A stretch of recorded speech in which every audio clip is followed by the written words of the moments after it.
Okay, great. So, first of all, let's see if you all can hear me. I assume yes. Can you guys open your camera, or is that We don't have a not camera provided? on You this don't have a device. camera? Yeah. That's okay. I will speak to the empty screen and hope that it's all okay. I'll tell you if it's not. Okay, great. Um, So let's get started then. So, hi everyone. My name's Amitai. I don't know how many of you are there or what the composition exactly is. So actually, before I dive in, I want to get a bit of a sense for who's there listening to this workshop. So, Eli, could you tell me like how many people briefly, how many novices and stuff like that? Yeah. Yeah, sorry. Like probably like 25-ish people. Majority are second years and up. We've got like four novices. Okay, great. Cool. So that's, I think, perfectly tailored for what this workshop is going to try to achieve. So I'll introduce myself quickly. So hi, as I said, my name is Amitai. I'm the DCA for the upcoming Euros. I am typically a second speaker, and specifically, I am a big fan of deputies, and have been doing them for quite a while. And so today we'll be talking about the delivery method specifically for deputy. And this workshop is going to focus, instead of very broadly on the role of deputy, about specifically a lot of the strategic and executional focuses that are unique to the role of deputy as opposed to some other roles that you may have explored. Um, so the way that this is going to work is that we're going to start by talking first about strategy, then about structure and some executional notes I have for you. And within strategy, that will be the bulk of our workshop. We're going to talk about two broad sections. The first is going to be about priorities. That is, when you approach the role of deputy, what are the objectives you want to make sure that you maximize in the speech in order to achieve? And the second is the approaches that you can take in order to maximize those objectives, each of which you can plug into different rounds, depending obviously on the circumstances of the round. When we're done with that, since I do think that the discussion we're going to have in terms of how to think about deputies will be fairly abstract, we are also going to have a section that explores more specifically how to use the tools of responses and content that you probably already know in some level in a way that is very specific to the approaches we will outline for a deputy. So the first thing section of this that I want to talk about with you is strategy. Um, so uh, we're going to talk about this sort of in the descending order of how much the aspects of a deputy can be determined before we know a motion or the specifics of a round, and how much of them are dependent on those specifics. So this first slide is supposed to indicate some things that we know about deputy inherently by virtue of its role and its placement in the debate, and don't have to do with the motion or what your partner has done as much. And that is the way that we're going to structure the different priorities that you have as deputy.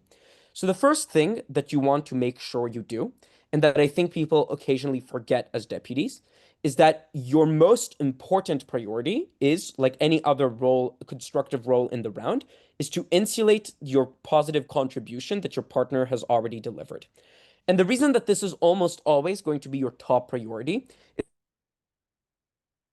is pretty simple. It is the most cost efficient priority to adopt. So when you're thinking about the way to win a round, it's often going to be much harder to win with whatever content you have to start constructing in your speech, as opposed to whatever content you can already use from your partner's speech, which means that the top thing you want to do from your speech, I'm not commenting right now on whether or not you want to expand the margin that your partner has proven or not, but it is to make sure that at the very minimal level of the argument that your partner is making, there is some margin that your partner is proving.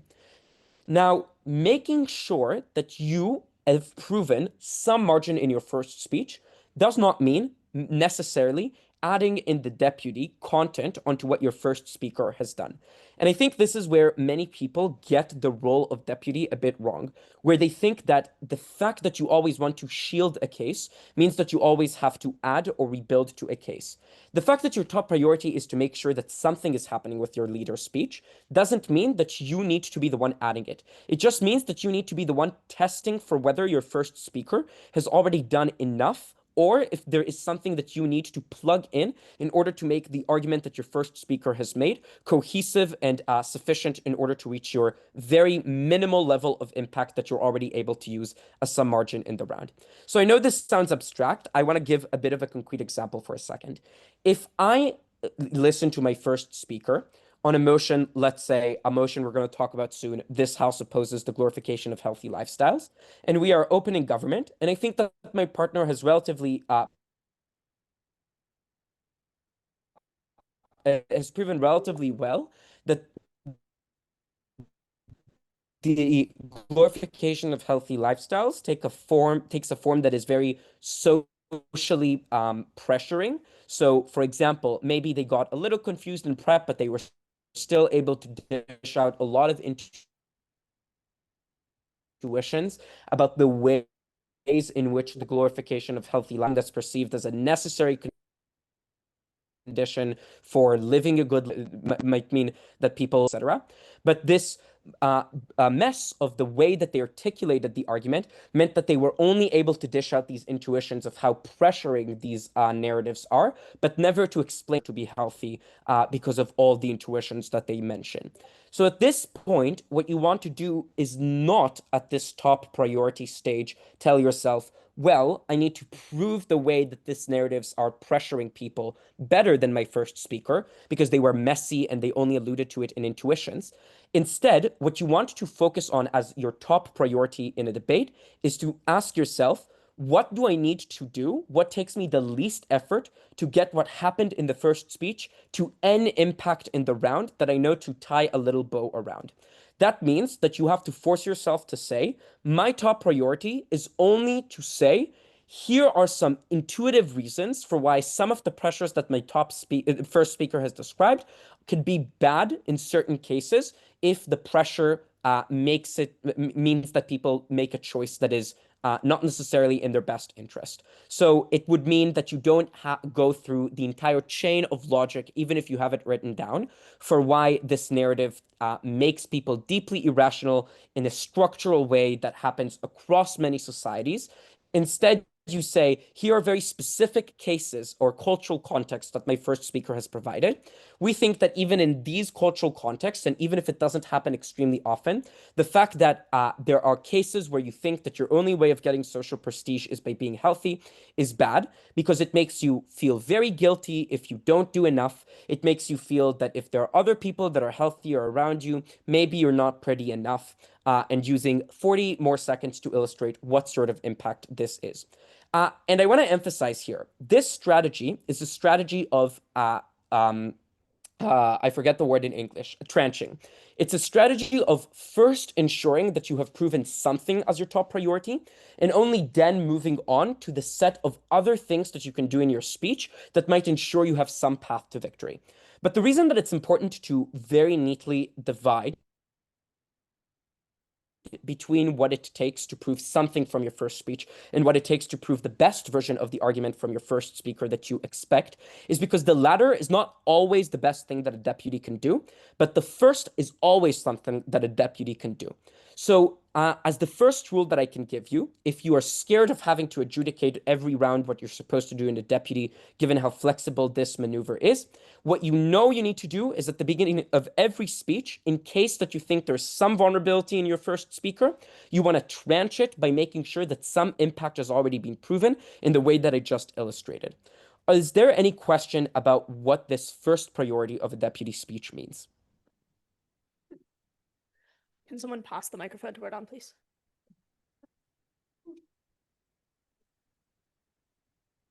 Hello, hello. Am I audible? Wow. Yes. When I'm like trying to entrench my first speaker's argument, I often do like mechanisms within the illustrations. So I both like tries to do the proof while also doing the impacting at the same time. But oftentimes I feel that these mechanisms are like lost when I'm illustrating, and then like back half can just like say the mechanism, but like what the mechanism was rather than just the illustration that I put forward. Is there any way I can like do the entrenching in the illustration style while still making sure that the mechanizing that I'm also doing during the illustration is being credited? Yeah, so that's a good question. We'll talk about it later. I will say that like this is exactly an example of something that is unnecessary in order to meet this first stage. If you're mechanizing within your illustration, that could be a correct choice, but it could also very easily be an incorrect strategic choice for a deputy. What you should always do is make sure that you have one mechanism or one intuition that makes your first speaker's line from motion to impact sound like it happens sometimes, even if not often.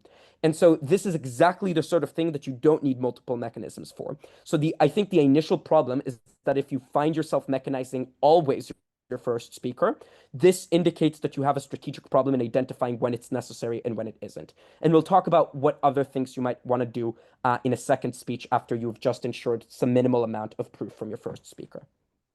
Okay? He's nodding. Cool.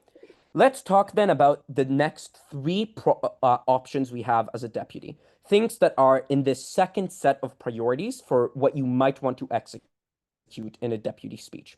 So the first thing that you might want to execute is destructive material to the other openings contributions. Now, we're going to talk a lot in the second part of this workshop about what sort of rebuttal is effective, but I want you to notice that this medium priority is medium because the reason that it isn't a top priority is because often the other top half that's operating alongside you might not necessarily require your direct response in order to defeat, or might not be easily beatable just through direct responses. So what I mean by that is many times your top priority is to make sure that there's something in the round in terms of risk insurance versus bottom half. If your first speaker has done a relative to the other opening team a much poorer job. And similarly, if your first speaker did a good job relative to the other opening team, your responses might be unnecessary to beat them.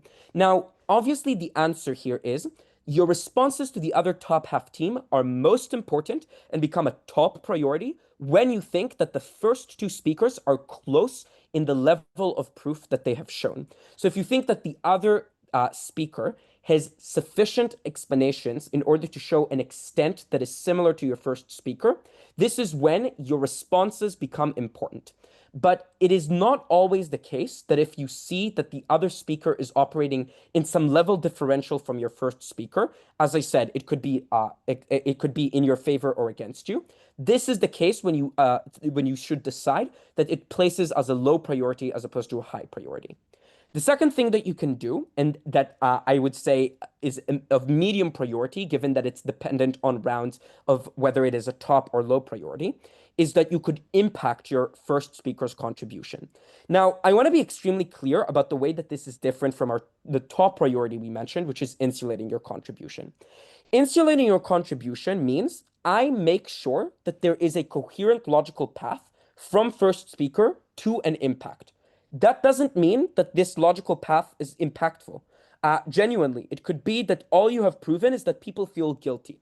And this is also why I think the example of the health lifestyles motion is quite helpful, because I think it's very important to notice the difference between proving something, which is proving that people could feel bad because they are overpressured, and between proving that that thing matters, which is the second order priority that is within the medium category. So this would mean showing things like either one, why in many cases it doesn't just lead to guilt, but it leads to active behaviors that hurt you, something that requires more time in impacting or in later burdens of the argument, because often you would need to prove a greater degree of irrationality, or you would have to prove why the irrationality spreads over time, right? If I go to the gym and it feels really bad and I don't see immediate progress, it's not immediately clear why I would keep doing it, whereas it is clear why I would feel guilt. So there is an amount of impacting I need to do to add on to the minimum that I've already achieved by insulating my contribution. But it is important to notice that this often is still something that makes the difference whether your extent is enough to beat another team or not. So in cases where we're going to judge a debate based on two cases that interact not very well, each of which is proven to some extent, not maximally, it's more based on which of the margins, even if neither one of them is extremely well proven, shows in the cases that it does happen a greater impact or a greater harm or a greater benefit. So that is why an impacting contribution, kind of similarly to what I said about rebuttal, could matter in cases of close comparisons, but could be insignificant in cases where you're. I do want to add another condition here that is different from rebuttal for when you should consider this impacting to be your top priority as opposed to when you should consider it to be your lower priority.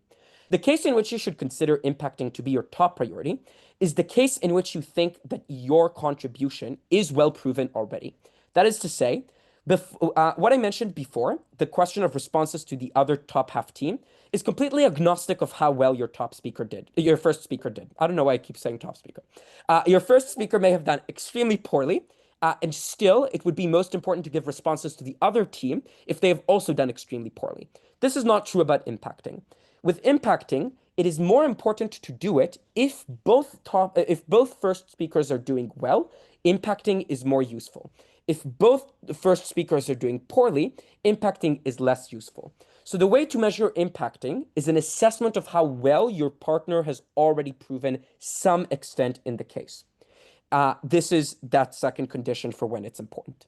The final thing you might want to do in the medium scale of priority for a deputy is adding on new arguments. I'm going to make a very big caveat here that's very important.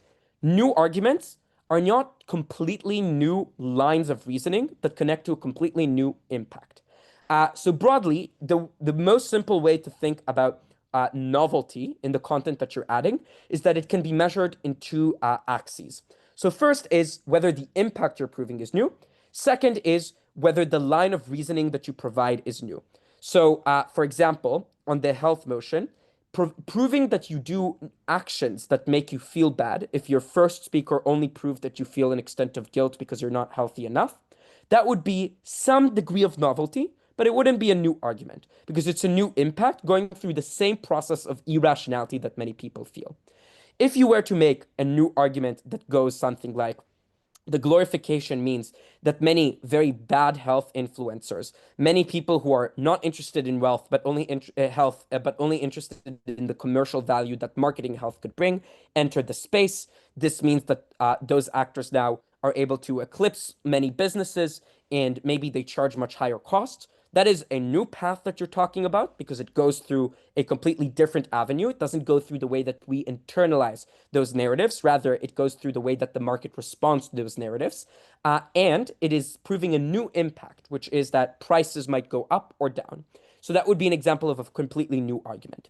The reason that I'm making this clear is because for the purposes of what I'm saying right now, new arguments are anything that aren't the same process and the same impact as your first speaker. So it could be any degree of novelty. And in fact, in many cases, the more strategic thing to do in your speech in terms of time efficiency, given that you will often have to do a mix of many things in your deputy, is not to add a completely new argument in terms of your impact and process, but rather to add a new argument in only one of those senses. So either prove your existing impact through a completely distinct avenue, or prove a new impact through a similar avenue to what your first speaker has done, which in many cases will also map onto impacting your contribution.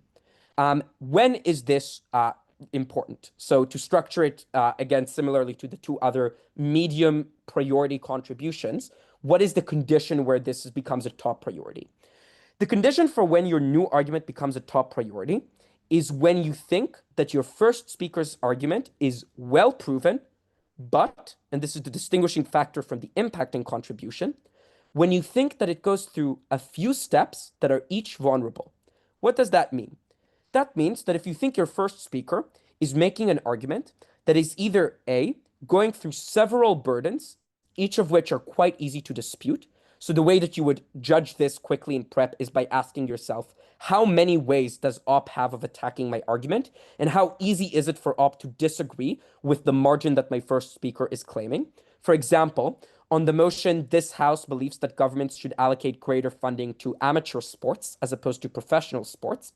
Sure, op could disagree about whether with your first speaker about whether this boosts the amount of kids that are doing sports, but it would be quite hard for them to disagree with it. They could maybe say, the private market is better at doing amateur sports or some silly things like that. But if your first speaker did a good enough job, it's probably unlikely that by the end of the debate, you're not going to have some margin in the amount of kids that are able to do sports relative to, say, op impacts that might have to do with the amount of professional athletes because more government funding goes there. So in that case, this is the case where you tell yourself that argument doesn't actually go through a lot of steps. So this is when I'm more leaning towards an impacting a contribution. But say that you are running an argument on this House would break up any company, that form of motion, and your first speaker is making an argument about monopolization. And you tell yourself, well, there are actually many steps to this argument. There's the step about whether, an oligopoly as opposed to many firms is actually a monopoly, because it's very rare that you're going to be able to prove that in the status quo, there is only a single firm that controls the market. You're going to have to prove that breaking them up means that there are many disparate and competing actors. You're going to have to prove that currently regulation isn't enough to deal with the condition of a monopoly anyway. And you're going to have to prove that that monopoly is not well incentivized because people don't have an elastic demand towards it, right? So if it's a monopoly over an elastic good, for example, video games, it doesn't matter if it's a monopoly because all of the monopolistic demands that it's able to make don't flow from its condition as a monopoly. All of this is just, even if they're the most obvious argument to make, so some arguments have many more conditions you have to go through than others. So what that means is the more steps you have and the less well proven you think each of those steps is, the more you want to err towards a new argument in order to diversify the way in which you reach your final impact or the way in which you're able to insulate from a situation where other teams attack you. Relative to a case in which you think that your extent is quite well proven through a few simple steps where you're going to prioritize impacting. Now, you may have noticed that the example I used targets one kind of novelty that I focused on.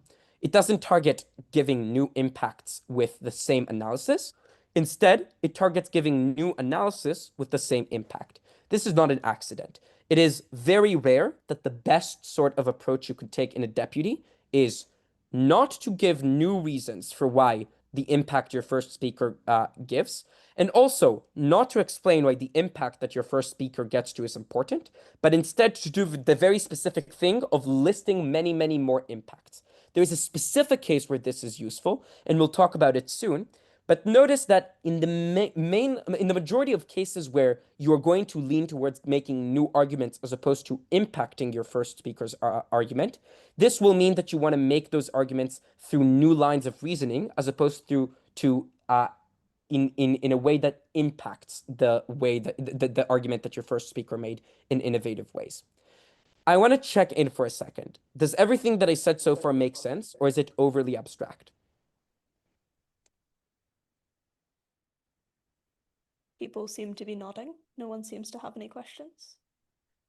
Great. Now's the part where we get interactive, guys. Yay. Who has any ideas from all of the things we've listed so far? What are some low priorities for deputies that are always going to be true regardless of the motion?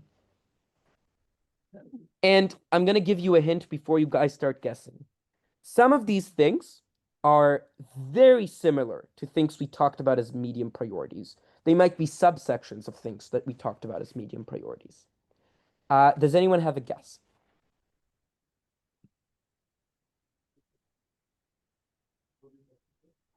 Is that it? Can someone pass?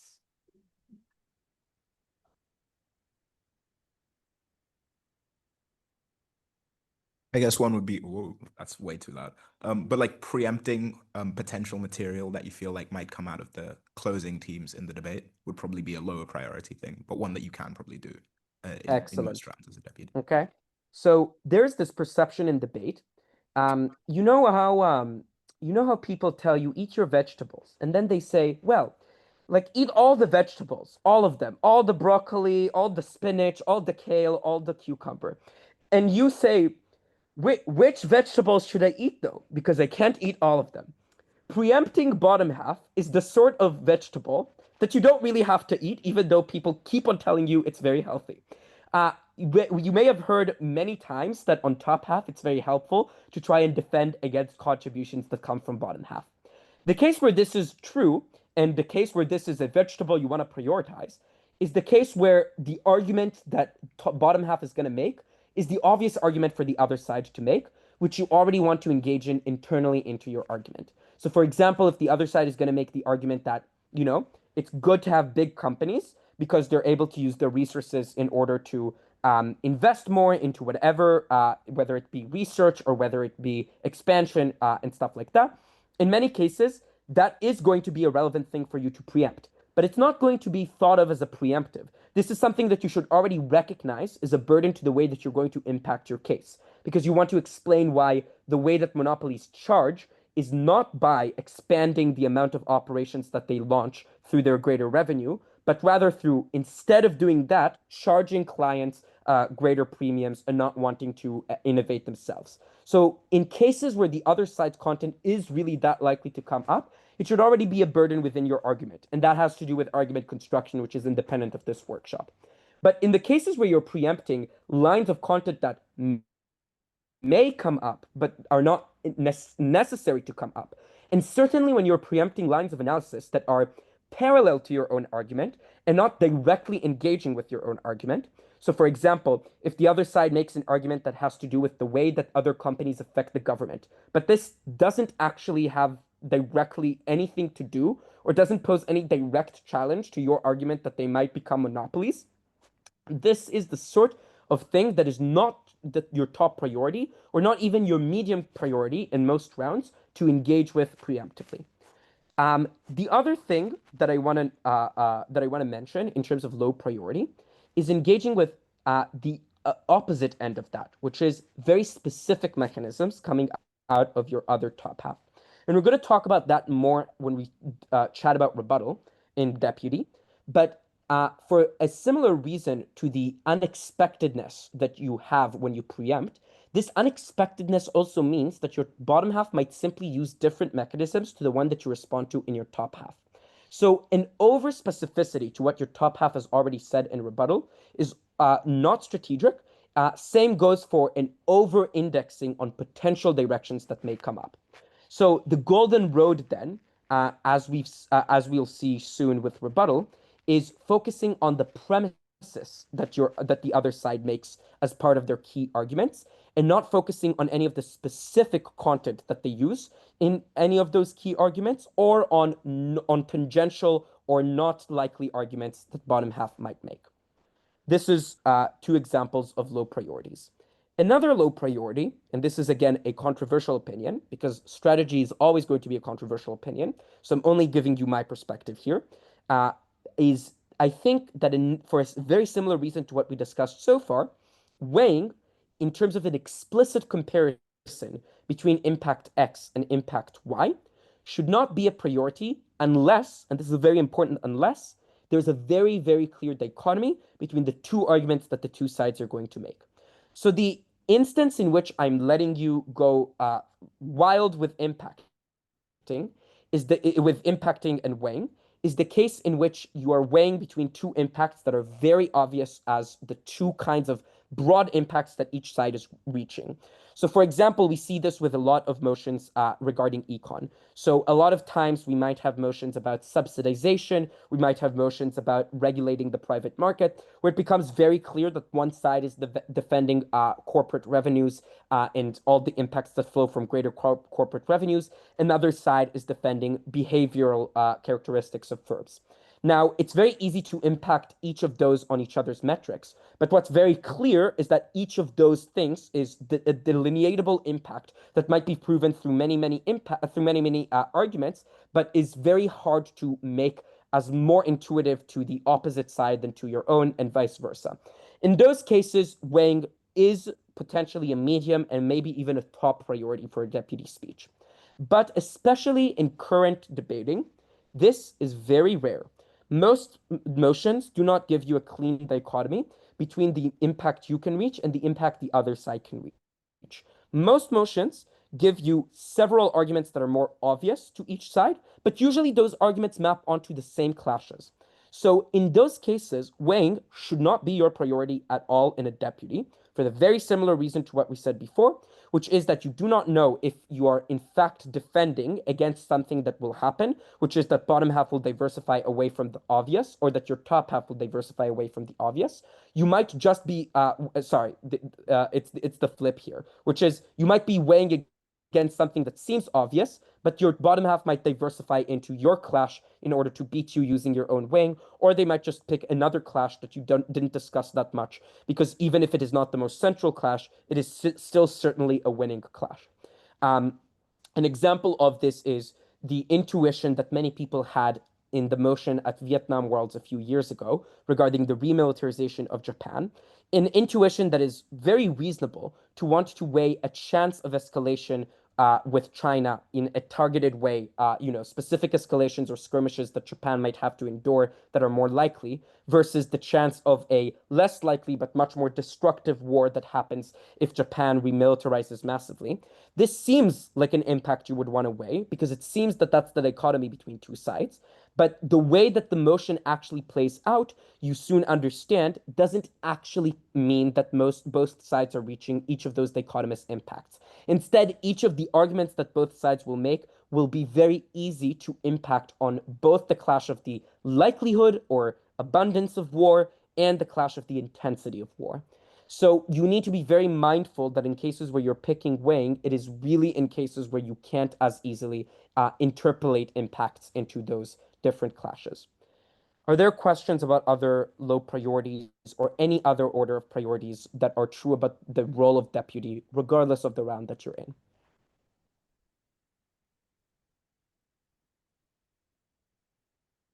It seems no, unless there's someone in the corner.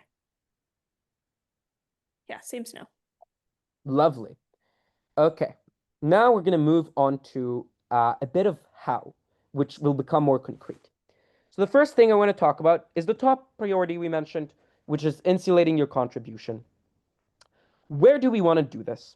I told you, you need to check, did your first partner prove this or not?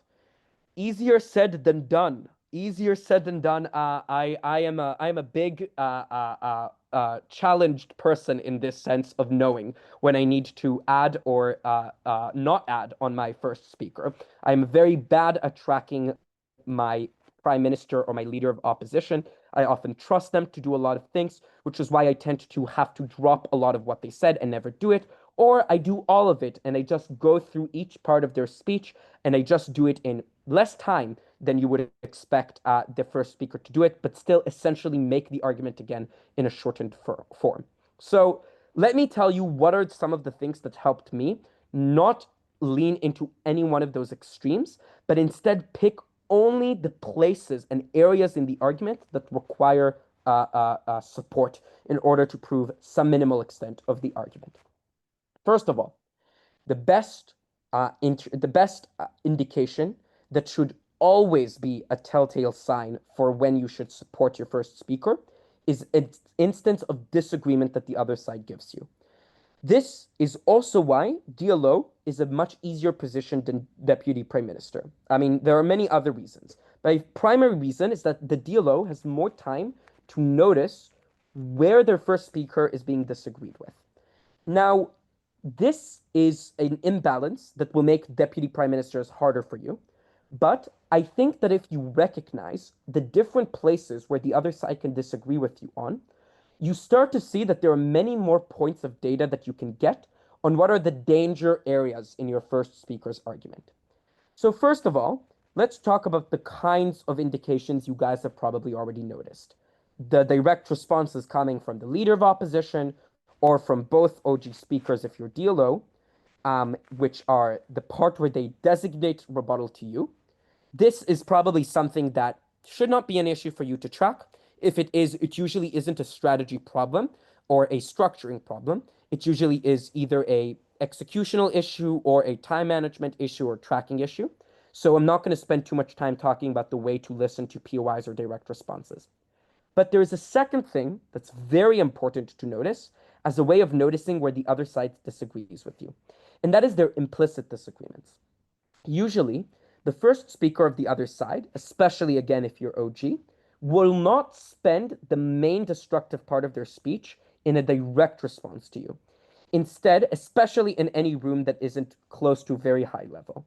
Instead, usually what the first speaker in your opposing bench will do is they will implicitly disagree and the way they will implicitly disagree with you will be the most important challenge that they have to your case. Now, how do we notice these implicit disagreements? It's very simple. We try to map out the argument that the other speaker is making, not as an argument that we want to respond to, but rather we map it out in our head in terms of the general steps that it requires in order to believe. And we want to do this at any point during their speech before we start speaking. And you know what? You can even do it before they start speaking. You can do it for any likely line you think the other side is going to run. You ask yourself, what are the in the most top level that we can assume observations or assumptions that the other side will require us to believe in order for their impact to happen? So maybe you are running monopolies and they are running economies of scale, a lot of revenue to companies. You can use this revenue in loads of ways. And the LO is trying to attack you on monopolization, but they're not doing a very good job. They're just saying we have antitrust, which is very easy for you to respond to. You already have the response down, like antitrust doesn't work. There are many issues in applying the standard, lobbying, etc.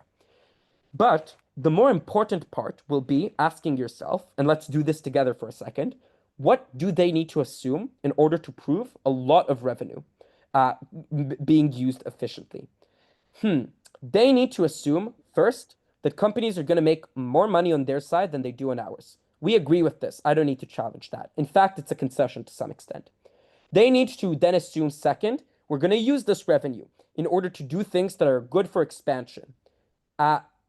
Here is where they start disagreeing with me, because we are saying, no, the incentive that these companies have at the point in which they become market dominant is not to offer any additional amounts of revenue to anyone or to not channel the revenues towards consumers. And this acknowledges a point that the other side, even if not in the LO, across the other three speakers they have, are going to want to disagree with you on more directly. And this is the indication for which burden you want to have to buttress and support. Now, this was a very standard and clear example for when this happens. I'm going to give you a less intuitive example just to drive the point home for the way you're supposed to think of this. Let's think of a more challenging motion, a motion that has more steps to many arguments. So, for example, the motion would be this House, as President Aoun, would disarm Hezbollah. It's a motion of mine. I like it a lot. And just very briefly, this is a motion about the newly elected president of Lebanon, a Maronite Christian, disarming a faction that you guys probably heard of, Hezbollah in Lebanon, a faction that is Shiite Muslim, a faction that has a lot of run-ins with the central government. Now, if we are OG, our main argument is pretty obvious. Our argument is going to be these people are a danger to the rest of Lebanese society. So I, as the president, will not want to both allow this to happen from a moral perspective, but certainly from an electoral perspective. I'm scared of what will happen if I let all sort of targeted assaults happen without a sense of safety. So I want to disarm them. What do they want to say? They probably want to say the other side rises up. It tries to fight me, and this will mean that there's actually a much more bloody disagreement than or run-in than the case in which I just let them be. Who can tell me what are some things we agree on here that are not going to be implicit assumptions I need to support? And who can tell me what are the top two priorities in terms of implicit assumptions they're probably going to make that I need to support because they might involve a challenge to my own argument?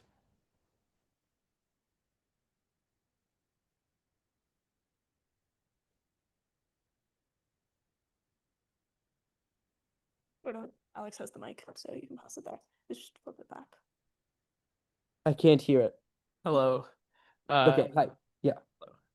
The first implicit assumption that I guess you guys both agree on is that there will be less Hezbollah when you don't defund it as much. Is that like right? Is that wrong? Okay, let's go with other Good. implicit Give assumptions. it a go. Yeah. Oh, and the other things that you probably would disagree on is when there is less Hezbollah, other people will probably rise up and try and fight back in some way, shape, and form, or the way in which they will fight back will be violent to some degree and is going to be harmful to Lebanese society in a way that Hezbollah is. I guess the other assumption is that Hezbollah is also going to be effective in stopping the people who are it's trying to like fight against or something. Yeah, okay. So I think there's a list of assumptions here that are contestable. I don't think it's true that they're not contestable, but I think you are right that they are not my top priority. So this is the sort of assessment I want to make when I'm rebutting them. I'm trying to see what are vulnerabilities, right? Like I'm just trying to map out burdens and see what I can attack. But all of these things could become an issue for me, but they would require a lot of work from them in order to become an issue for me, right? Like having to prove that, Hezbollah doesn't want to hurt anyone, given the way that it's very easy to set up all sorts of factional disagreements that flow from this in the first speech already, is going to be hard for the other side to prove. So what I want to do when I'm thinking about what to rebuild and not just what to attack, I want to think about what is the top priority burden that they are going to disagree with me on. And that is something that's more specific than what Wardan said. It's not whether or not Hezbollah will want to do harm, because as I just mentioned, this is a burden that's harder for them to attack me on. It is the question of, we are both agreeing that to some extent there is a malicious intent here, right? Because their argument also assumes that you're going to push back very strongly, and Hezbollah won't immediately capitulate and want a ceasefire and stuff like that. So the specific burden that we're disagreeing on is, in times of peace, in times where there isn't a lot of tension, is the stalemate incentive for Hezbollah at this point to still want to attack even at that point in time. That is the place that the other side doesn't agree with me on and doesn't have to agree with me on. And it's also the place, notice this is a very important condition, that is more intuitive to attack me on, okay? So when you're trying to pick what you want to defend against, it's actually many times much easier than picking what to attack in the other side. Because you don't have to ask yourself, well, what is the burden that is just intuitive enough for me to attack, and they just didn't do enough, etc., etc., etc. So you're not looking for 5 different burdens that you can map out that you could attack. You're looking for the one thing that's the most intuitive for them to attack on, and that's the easiest for them to disagree with you on given their version of the argument, and that they most want to disagree with you on because their argument calls for it.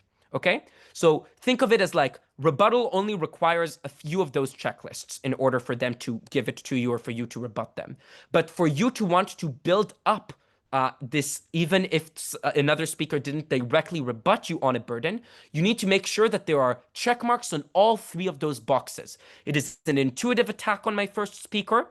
The other side wants to disagree with me on it for the purposes of their own argument, and the other side can disagree with me on it because their argument doesn't assume it. Okay? Okay, hopefully that's not.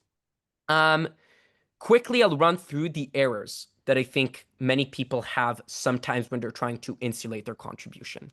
So first is the most classic error people have is, as I mentioned, racing through either the argument in its entirety, but just doing it briefly, and just running through each of the parts of your first speech again, but doing it shortly, or adding mechanisms to the part of the speech that is most proven in your first speaker. Both of these are wastes of time. Do not do them. The only way that you should insulate a contribution in your deputy, and again, we're in the safe territory where when I say only, there aren't actually exceptions. So I'm actually giving you the rule here. The only case where you want to insulate your contribution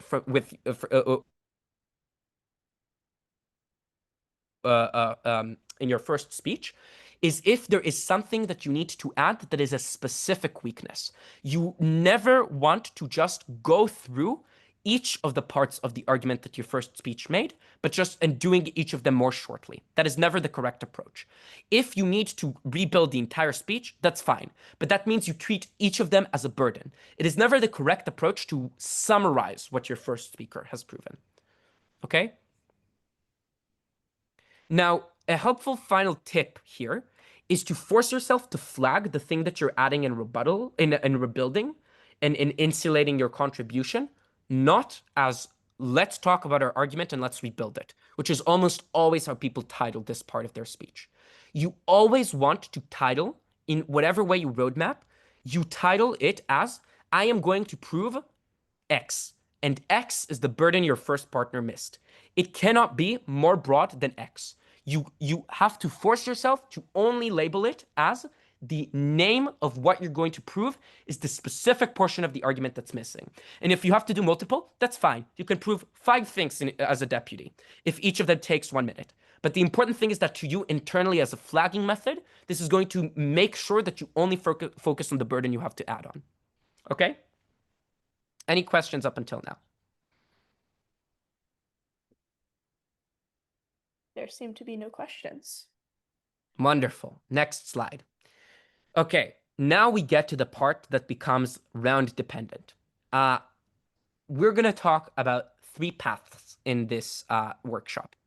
And for people who found whatever we've been talking about so far to be somewhat trivial, this is the part where I think it will become more helpful. So I guess this is a good time to start tuning back in. I think of deputy as having one of 3 approaches. The first is case branching, the second is case diversification, and the third is weighing. Can someone guess what the difference between each of those 3 is?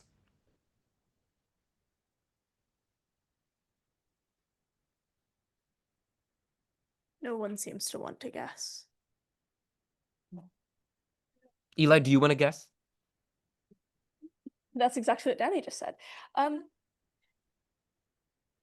It feels like it's just case branching is like whenever you take the case into a completely different direction. Case diversification is making sure it's more resilient to response, and weighing is just like focus on weighing. Okay, excellent. So this is the titling is confusing. You could treat it as whatever you want. But it's sort of the reverse between branching and diversification. But it's exactly that, okay? So branching is simply the decision to want to explore aspects of your case that make it more insulated. So if you recall before, when we talked about the way that we think about novelty can be either new impacts, new ways of proving, or both, which is a new argument entirely.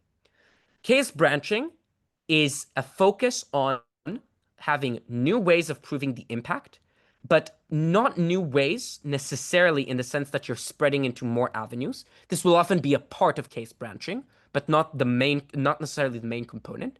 Case branching ensures that there are the least implicit assumptions in your argument that could be responded to by the other side.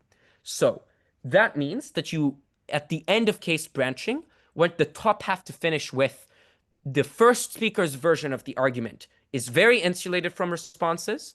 You have maybe 2 more ways of reaching your impact that your first speaker mentioned that are a little less well analyzed, but still exist. And then the final thing is you have some amount of impacting. This is the first end outcome of the first path, okay? Second path, case diversification. This is a bit of a different approach in the sense that you are not committed to having a well-proven path with a few rather, you are committing to having a few paths that can win you the top half. Again, that doesn't mean several new arguments. It can mean you have several ways of proving the impact of prices go up for consumers, or even several ways of proving the more specific impact of there is monopoly power. But the end outcome of this path is pretty similar to case branching. You end up with having a very certain margin. It'll be very hard to take down that you prove something because the other side will have to engage with every one of the ways you've proven it. Maybe it won't be extremely well impacted, but you will have ensured that you prove something. So these first two paths on case branching and case diversification are essentially two ways of deciding if the thing that you want to prioritize in your top path is making sure that you have proven an impact, not that your impact is large. The final path that's more distinct from the first two is a weighing path.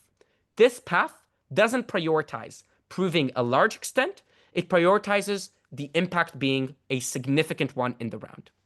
And we talked a lot before about when this is strategic or not. But I would just observe that you should measure whether you pick a weighing path based on the following criteria. Do I think that the worst case for me is that my case is proven to a lower extent? If so, a weighing path might be the way to go.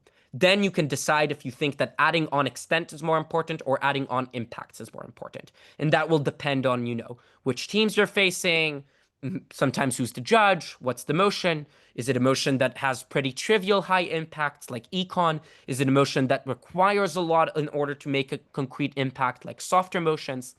All sorts of those factors. But my philosophy towards deputying is that a weighing path is only the correct way to go if you are sure that after the first speech, it's very hard to dispute that you have proven some margin. Okay? Okay. Also, the final thing I want to we're, ask you guys. Basically out of time, just as a warning. Oh, yeah. We're gonna. Are we out of time? Didn't we say it's gonna be an hour? I said you could go until 7:15 or 7:30-ish. Oh, okay. Well, I'll take 5 more minutes then. Promise. Okay, skip. We're gonna skip over the exercises, which you guys will have time to do after. And we're gonna talk about the final thing that I want to talk about today, which is executional. And that is the way to use content in Deputy in order to break disagreements on content on the top half. So we talked a lot about the way that you want to build up your own case. But there's obviously another question, which is how do you destroy and how do you make sure that in the case that the other top half does a good job of proving their own margin, what do you do if they are operating on the same clash as you in order to make sure that the margin you've already proven is winning that clash? So for example, if you have proven well that a larger company has more incentive to monopolize, but they have proven well that a larger company might have less ability to monopolize for whatever reason, what do you do at this point to make sure you are the one on edging out on the question of monopolies? The first thing I want to talk about is the way to use rebuttal in Deputy. And I make one quick point here. You can read the rest after in the slides that I send you. And that is that often hurdles are much easier than destruction in Deputy relative to a whip, for example. And that is to say, it's often easier to use many lines of premises that the other side has to prove for their argument to work and push it onto them to prove it, noting that there are reasons to believe it might not be obvious for this burden to be true, than it is to spend a lot of time destroying a specific burden in the other side. And the reason for this is just because the destruction of a specific burden is harder to recover from, but takes you more time. Whereas pushing many premises takes them more time to recover from, might not do as much damage to their argument, but it takes away more of their resources, and it gives you more time of your own resources. And in a speech where you want to do more relative to bottom half as well, it's more important to have your rebuttal be short than to have your rebuttal be maximally efficient. The last thing I want to talk about is the second thing I mentioned when I said what I want to talk about executionally, which is the case where both of you have proven a well-explained line of analysis on an existing metric. What do you do then in order to break deadlocks? I'm going to talk until Eli stops me. So the first thing you can do that I think is my favorite approach to break deadlocks is to weigh a mechanism or a burden. And here, I think that the reason I'm using the word weighing is because this really is the only shift in mindset that you have to have about the way to approach these clashes. Because what often happens is that people find themselves thinking, I can either only add content or I can destroy content. I have no other way of deciding a clash. And then when they say, I want to break a deadlock, what they actually mean is I want to rebut them, and that maybe means I'll edge out. But that's not the only way to win a deadlock. You can explain why, for example, the incentive to monopolize is more important as an avenue for reaching monopolization than the avenue of whether or not they have the capacity for lobbying. And here, you can use typical metrics for weighing, but the two metrics I like to use the most is first, a sort of calculation between what is the margin that the motion is proving, as in how much does it change a perception, or how much does it change the amount of money that a company has, or the lobbying access that a company has, etc., versus how much of it would remain true anyway. So if you're able to explain why, in the absence of the motion, the incentive you describe doesn't exist at all, but the capacity of the company to lobby does exist to some extent, this is a powerful way of showing that the reason your avenue should matter most is just because it's the thing that changes most by the motion. And even if they have a marginal decline on how much companies are able to do lobbying, the avenue of lobbying in its entirety matters less because there are many other things that allow companies to lobby. And this is important because your bottom half, especially when you're able to abstract this to even more general metrics than lobbying and incentives, this is a case where many additional pieces of content that the other side will bring on this will still be susceptible to the same issue of the fact that you've already weighed why the entire avenue of lobbying should matter less than the entire avenue of incentives. So that is one way of breaking deadlocks. The last thing I'll say— sounds like a brilliant way to stop. Okay, stop. The only one way to break deadlocks. That's all you need, guys. Okay, I don't know if we have time for questions or not, but if you guys want to, I'm still here, and I'll